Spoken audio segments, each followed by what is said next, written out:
স্বাধীনতাৰ ৭ দশকে দক্ষিণ বৰপেটাৰ চৰাঞ্চলৰ ৰাইজে জলজৰীৰ বুকুত নেদেখিলে দলঙৰ মুখ। সেয়েহে ৰজাঘৰীয়ালৈ বাট নাচাই চৰাঞ্চলৰ ৰাইজে আপোন হাত জগন্নাথ বিবেচনাৰে সাজি উলিয়াইছে ইখনৰ পাছত সিখনকৈ বাঁহৰ সাঁকো।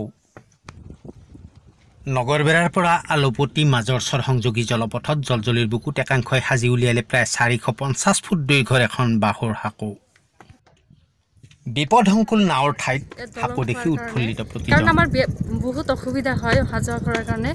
চৰৰ মানুহখিনি ইয়াত বহুত অসুবিধাৰ সন্মুখীন হয়, বহুত কষ্টৰ সন্মুখীন হয়। ইয়াত দলংখন হোৱাৰ কাৰণে এতিয়া বহুত আমাৰ ভাল লাগিছে। এতিয়া চৰকাৰৰ ফালৰ পৰা মানে দলংখন দিব লাগে, কাৰণ এইটো ব্যক্তিগত হিচাপত দলংখন দিয়া হৈছে, কিন্তু চৰকাৰৰ ফালৰ পৰা কোনো ধৰণৰ সহায় কথা এটা তাৰমানে বিশেষকৈ যিখন আমি মানে বাঁহ আৰু অলপ কাঠেৰে এইখন এখন আজব দলং বুলি ক'লেও মানে অসুবিধা নহয়, কাৰণ জেনা কেটেগৰীত আমাৰ এই ব্ৰিজ দলংখন বনোৱা হ'ল। তাতে ধৰক আমাৰ চৰ অঞ্চলত বহুত স্কুল কলেজ আপোনাৰ চৰ ডেভেলপমেণ্ট ভালেখিনি অফিচ কাছাৰী আছে সিফালে, কিন্তু গভৰ্ণমেণ্টৰ তৰফৰ পৰা আমাৰ যিটো যাতায়াতৰ ব্যৱস্থা খুবেই বেয়া। যিটো IWT ঘাট আছিল তাতেও আপোনাৰ টেণ্ডাৰ চেণ্ডাৰ হৈছে, তাত ছেটেলমেণ্ট আজি আহে কালি আহে এনেকৈ হোৱা নাই। গতিকে কেইজনমান ব্যক্তিগত মানুহে নিজৰ গাঁঠিৰ ধনেৰে দলংখন বনাই ৰাইজক অহা যোৱাৰ ক্ষেত্ৰত যিটো সুবিধা কৰি দিলে তেখেতসকলৈ আমি তাৰমানে কৃতজ্ঞতা।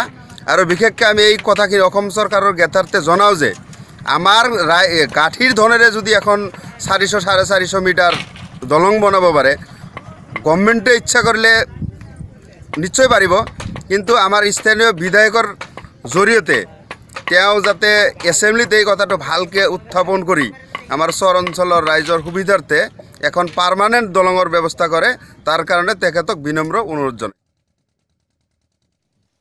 সকলোৰে এটাই দাবী, ৰজাঘৰীয়াই নিৰ্মাণ কৰিব লাগে জলজলীৰ বুকুত এখন স্থায়ী দলং। পিছে জলজলীৰ বুকুত দলঙৰ ব্যৱস্থা হ'বগৈনে? নিউজ আপডেট নগৰবেৰা ৰিপৰ্ট।